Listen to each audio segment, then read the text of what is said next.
వినాయక నిమజ్జన వేడుకలు ప్రశాంతమైన వాతావరణంలో జరుగుతుంది. ప్రజెంట్ మనము ఎన్టీఆర్ మార్గ్ లో క్రేన్ నంబర్ 4 వద్ద ఉన్నాము. సో ఇక్కడ ఖైరతాబాద్ బడా గణేష్ కి సంబంధించిన నిమజ్జన వేడుకలు చూసేందుకు చాలా మంది భక్తులు నగరం నుంచే కాకుండా రాష్ట్ర వ్యాప్తంగా అట్లాగే వివిధ దేశాల నుంచి కూడా ఈ నిమజ్జన వేడుకలను చూసేందుకు వస్తుంటారు. ఈ శోభయాత్ర దాదాపు 6 గంటల పాటు సాగింది. ఖైరతాబాద్ బడా గణేష్ కి సంబంధించిన శోభయాత్ర కరెక్ట్ 6 గంటలు ఆయనను ఎక్కడైతే నిలుపుకున్నారో ఖైరతాబాద్ వినాయకుడిని అక్కడ పూజలు అందుకున్న గణనాథుడు 9 రోజుల పాటు పూజలు అందుకున్న ఈ సప్తముఖ మహాశక్తి గణపతి సంబంధించి సో ఆయనను చూసేందుకు రాష్ట్రానికి సంబంధించిన నలుమూలల నుంచి కూడా భక్తులు ఇక్కడికి విచ్చేస్తుంటారు. 9 రోజుల పూజలు 11 రోజుల పూజలు ఒకెత్తు అయితే ఇక ఈరోజు నిమజ్జనానికి సంబంధించిన ఆయనకి వీడ్కోలు చెప్పేందుకు వచ్చే ప్రధాన ఘట్టం ప్రజెంట్ అయితే ఇప్పుడు కొనసాగుతుంది. ప్రజెంట్ మనం చూడొచ్చు శ్రీ సప్తముఖ మహాశక్తి గణపతి నిమజ్జనానికి సో సిద్ధమయ్యాడు. సో నిమజ్జనానికి సంబంధించిన క్రేన్ నంబర్ 4 వద్ద ఆయనను ఇప్పటి వరకు వెల్డింగ్ పనులు దాదాపు 2 గంటల పాటు వెల్డింగ్ పనులు అయితే నడిచాయి. ఆ వెల్డింగ్ పనులు అనంతరం ఆయనకి చివరిగా హారతి ఇవ్వడం కావచ్చు, చివరి పూజలు కావచ్చు, ఉత్సవ కమిటీ మెంబర్స్ అందరూ కూడా కలిసి పూజలు నిర్వహించారు. పూజల అనంతరం ఆయన కలుషానికి సంబంధించిన నీళ్ళని 7 చెరువుల నుంచి తీసుకొస్తారు. ఆ 7 చెరువులకు సంబంధించిన నీళ్ళని ఆ కలుషంలోనైతే పెట్టి పూజలు చేస్తారు.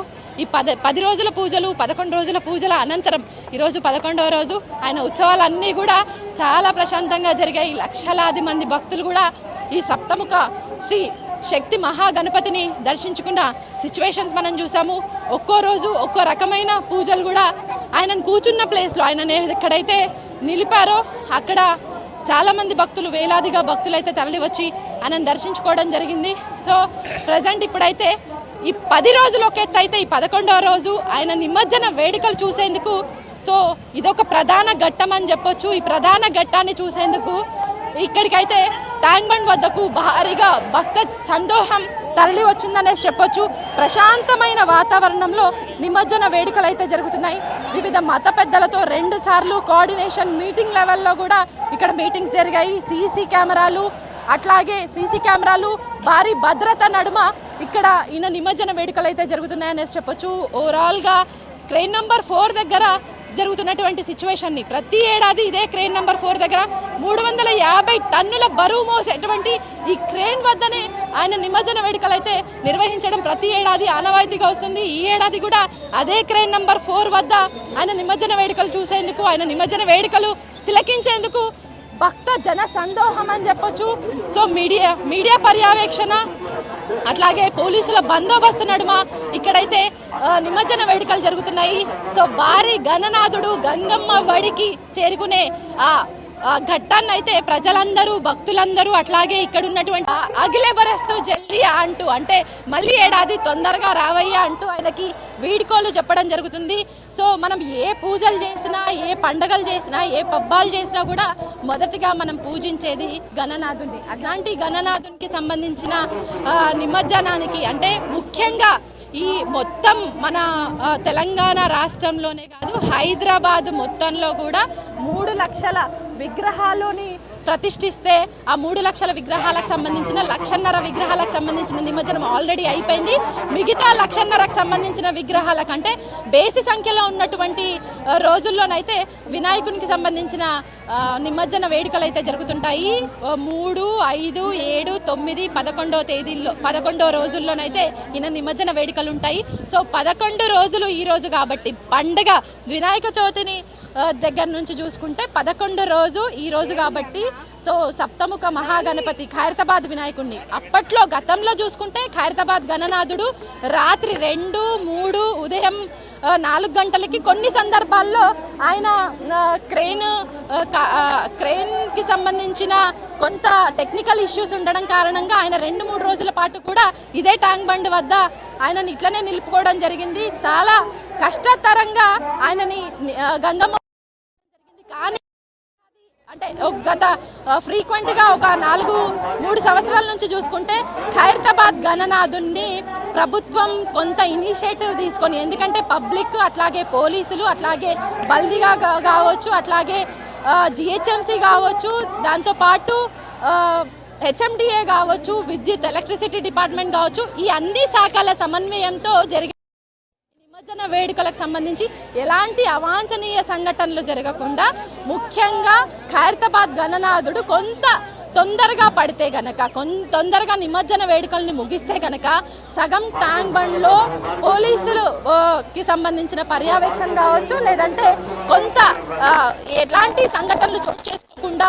ఉండేటువంటి అవకాశం ఉంటుంది. కాబట్టి ఖైరతాబాద్ గణనాథుడిని తొందరగా నిమజ్జన వేడుకలు కానిస్తే కొంత ట్యాంక్ బండ్ వద్ద లా అండ్ ఆర్డర్కి సమస్య వాటిల్లకుండా ఉంటుంది. కాబట్టి ఖైరతాబాద్ గణనాథుడిని కాస్త ముందుగానే నిమజ్జనం చేసేటువంటి నిర్ణయాన్ని అయితే గవర్నమెంట్ తీసుకుంది. గత తెలంగాణ గవర్నమెంట్ అట్లాగే గత ప్రభుత్వంలో ఉన్నటువంటి సీఎం కేసీఆర్ తీసుకున్నటువంటి నిర్ణయంతో కాస్త లా అండ్ ఆర్డర్ అయితే కంట్రోల్లో ఉందనేసి చెప్పొచ్చు. ఎందుకంటే తొందరగా ఖైరతాబాద్ గణనాథుడు ఆయన నిమజ్జన వేడుకలు జరుగుతాయి కనుక ప్రశాంతమైనటువంటి వాతావరణంలో ఈ ఖైరతాబాద్ గణనాథుడు నిమజ్జన వేడుకలు అయితే ఉంటాయి. కాబట్టి కాస్త తొందరగా ఈ ఖైరతాబాద్ గణనాథుడిని గంగమ్మ వడికి చేర్చేటువంటి అప్పటి కేసీఆర్ గవర్నమెంట్ తీసుకుంది. అదే ఇప్పుడు ఉన్నటువంటి రేవంత్ రెడ్డి సర్కార్ కూడా సేమ్ అదే కంటిన్యూ చేస్తున్నారు. కాబట్టి ఆల్మోస్ట్ మనకి కనుక చూసుకుంటే ఆల్మోస్ట్ 1.5 గంటల సమయం అయితే కావస్తుంది.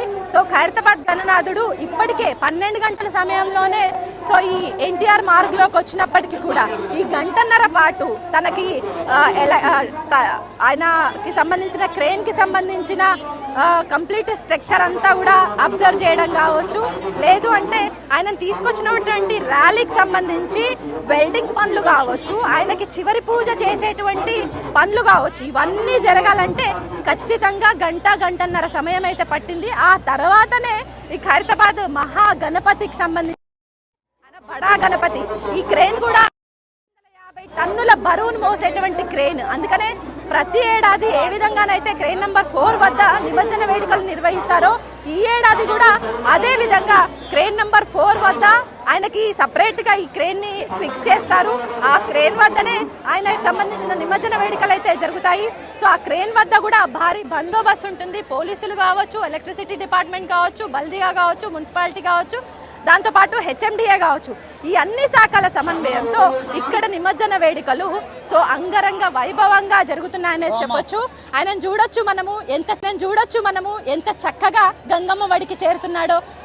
ఒకసారి మన విజువల్స్లో అంటే న్యూస్ లైన్ విజువల్స్లో అయితే భక్తులకు కనువిందు చేసేలాగా మనం చూపిస్తున్నటువంటి మనము తిలకిస్తున్నటువంటి విజువల్స్ని అయితే మనం చూస్తున్నాము. ఒక్కసారిగా గంగమ్మ వడికి చేసేటువంటి ప్రయత్నంలో భాగంగా చాలా చక్కగా గంగమ్మ వడికి చేరుకుంటున్నారు.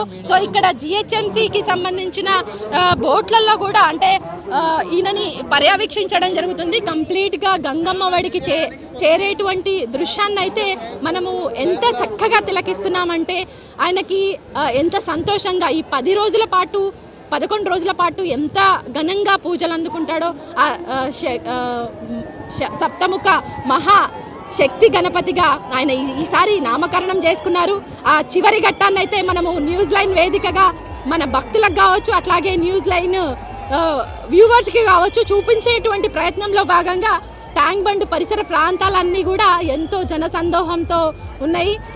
జై బోలో గణేష్ మహారాజ్ కి జై, అగ్లే బరస్తు జల్దీ అంటూ కూడా ఇక్కడ నినాదాలు అయితే మారుమ్రోగుతున్నాయనేసి చెప్పొచ్చు. జై బోలో గణేష్ మహారాజ్ కి జై అంటూ కూడా ఇక్కడ భక్తులైతే చాలా సంతోషంగా ఆయన నిమజ్జన వేడుకల్ని తిలకించే ప్రయత్నంలో భాగంగా ఆయనను చూస్తున్నారు. ఇక్కడ గజ ఈతగాళ్ళు అందరూ కూడా ఆయన పైన ఉన్నటువంటి దండలు కావచ్చు, ఆయనకు పూజ చేసేటువంటి పువ్వు పత్రి ఏవైతే ఉన్నాయో వాటిని అన్నిటినీ కూడా తీసేసి అంటే ఇక్కడ సాగర్కి ఎలాంటి డ్యామేజ్ కాకుండా కూడా అక్కడ జిహెచ్ఎంసీ సిబ్బంది అయితే గజ ఈతగాళ్ళు అయితే ఆయన నిమజ్జనం కంప్లీట్గా అయిపోయింది. గంగమ్మ వడికి అయితే శ్రీ బడా గణేష్ సప్తముఖ మహాశక్తి గణపతి అయితే గంగమ్మ వడికి చేరుకున్నారు. ఎన్నో రోజులు అంటే ఈ 10 రోజుల పాటు ఎంతో ఘనంగా ఎంతో ప్రత్యేకంగా ఎన్నో పూజలు కళ్యాణం కావచ్చు, లేదంటే హోమాలు కావచ్చు, లేదంటే అర్చనలు కావచ్చు, లేదంటే ఆయనకు సంబంధించి అన్ని రకాలు ఆయన ఏమేం కోరుకుంటాడో భక్తుల నుంచి భక్తులు కూడా చాలా సంతోషంగా ఆయనకి ఇచ్చేటువంటి ఆయనకి చేరేటువంటి పూజల్ని, ఆయనకి మొక్కుకునేటువంటి పూజల్ని కూడా కంప్లీట్గా ఆయనకి ఇచ్చేటువంటి పూజల్ని కావచ్చు, ఆయనకి మొక్కున్నటువంటి ప్రతిదీ ఆయనకి ఇచ్చేసి ఎంతో సంతోషంగా ఆయన దర్శనం చేసుకొని ఆయన పూజల్లో పార్టిసిపేట్ చేయడం కావచ్చు. చాలామందికి ఆయన దగ్గర పోయేటువంటి సిచ్యువేషన్ ఉండకపోవచ్చు, కానీ ఆయన దూరంగా దర్శించుకొని ఆయనని ఫోన్లలో బంధించుకొని ఆ విజువల్స్ని చాలా చక్కగా పిల్లలతో పెద్దలతో అందరూ కూడా ఈ గణపతి నిమజ్జన వేడుకలుని చాలా బాగా ఎంజాయ్ చేస్తున్నటువంటి సిచ్యువేషన్ అయితే మనకి ఇక్కడ కనిపిస్తుంది. ఈ 9 రోజుల పాటు గణనాథుని ఉత్సవాలు ఒక ఎత్తు అయితే ఈ నిమజ్జన వేడుకలు అట్లాగే శోభయాత్ర మరో ఎత్తు. సో గణపతిని ఎక్కడైతే ప్రతిష్ఠించారో ఖైరతాబాద్ చౌరస్తాలో ఎప్పుడు ప్రతి ఏడాది ఎక్కడ ప్రతిష్ఠిస్తారో అక్కడి నుంచి ఈ క్రేన్ నెంబర్ 4 వరకు ఆయన శోభయాత్రనైతే దాదాపు 4 గంటల పాటు కొనసాగింది. ఆ 4 గంటల తర్వాతనైతే క్రేన్ నెంబర్ 4కి అయితే ఆ భారీ గణనాథుడు చేరుకున్నారు. ఆయన చేరుకున్న తర్వాత గంటన్నర సమయం అయితే పట్టింది. ఆయన చివరి పూజ కావచ్చు, లేదంటే ఆయనకు సంబంధించినటువంటి ఆల్మోస్ట్ వెల్డింగ్ పనులు కావచ్చు, అట్లాగే ఇదంతా కూడా పర్యవేక్షించడానికి ఒక గంటన్నర సమయం అయితే పట్టింది. ఆ తర్వాత ఈ భారీ గణనాథుడైతే గంగమ్మ వాడికి చేరుకునే ఘట్టాన్ని అయితే మనం తిలకించాము. సో ఓవరాల్గా ఇంకా ఆయన చివరి ఘట్టాన్ని చూసేందుకైతే భక్తులు భారీగానైతే తరలి వచ్చారు. ఇప్పుడు కూడా చూసుకోవచ్చు, అందరూ కూడా ఫోన్లలో ఆయనని బంధించేటువంటి సిచ్యువేషన్ మనం చూస్తున్నాము. భారీ భద్రతా నడమ సీసీ ఫుటేజ్ కెమెరా నిఘా నీడలనైతే ఈ బడా గణేష్కి సంబంధించిన నిమజ్జన వేడుకలు అయితే ముగిశాయనేసి చెప్పొచ్చు. ఇప్పుడు సగం ట్యాంక్ బండ్ అయితే ఖాళీ అవుతుంది 1.5 గంటల లోపే. అంటే ఇదివరకు 2-2.5 గంటల టైంలో ఆయన నిమజ్జన వేడుకలు జరిగినప్పటికీ అయితే ఈ ఏడాది ఇంకా త్వరగా 1.5 గంటల టైంలోనే ఆయన నిమజ్జన వేడుకలు జరిగాయి. సో అది తిలకించేందుకు లక్షలాదిగా భక్తులు అయితే ట్యాంక్ బండ్ పరిసర ప్రాంతాల్లోనైతే చేరుకున్నటువంటి సిచ్యువేషన్. పోలీసులు, బల్దియా, జిహెచ్ఎంసీ, ఎలక్ట్రిసిటీ డిపార్ట్మెంట్ ఇట్లా అన్ని శాఖల సమన్వయంతో అయితే ఇక్కడ నిమజ్జన వేడుకలు చాలా అంగరంగ వైభవంగా ఖైరతాబాద్కి సంబంధించిన వీడ్కోల్కి సంబంధించిన ఘట్టం అయితే ముగిసిందనేసి చెప్పొచ్చు. ఇంకా కూడా చిన్న చిన్న వినాయకులు కావచ్చు, ఇంకా ఒక గంట తర్వాత ఒక 1 or 2 hours అయితే బ్రేక్ ఉంటుంది. చాలా వరకు ఇక్కడ ఈయన నిమజ్జన వేడుకలు చూసేందుకు అయితే భక్తులు భారీ ఎత్తున ఇక్కడికి రావడం జరిగింది. ఆ తర్వాత మాత్రం కాస్త 1-2 hours అయితే బ్రేక్ ఉంటుంది. ఆ తర్వాత మళ్ళీ చోటా మోటా గణేష్లు అందరూ కూడా మళ్ళీ ఖైరతాబాద్ పరిసర ప్రాంతాలకు నిమజ్జన వేడుకలకు రావడానికి అయితే సమయం పడుతుంది. ఆ తర్వాత చూడాలి, కాస్త 4-5 గంటల సమయంలో మళ్ళీ శోభయాత్ర అయితే స్టార్ట్ అవుతుంది. కాస్త బ్రేక్ మాత్రం ఈ 2 hours ఉంటుందనేసి చెప్పొచ్చు.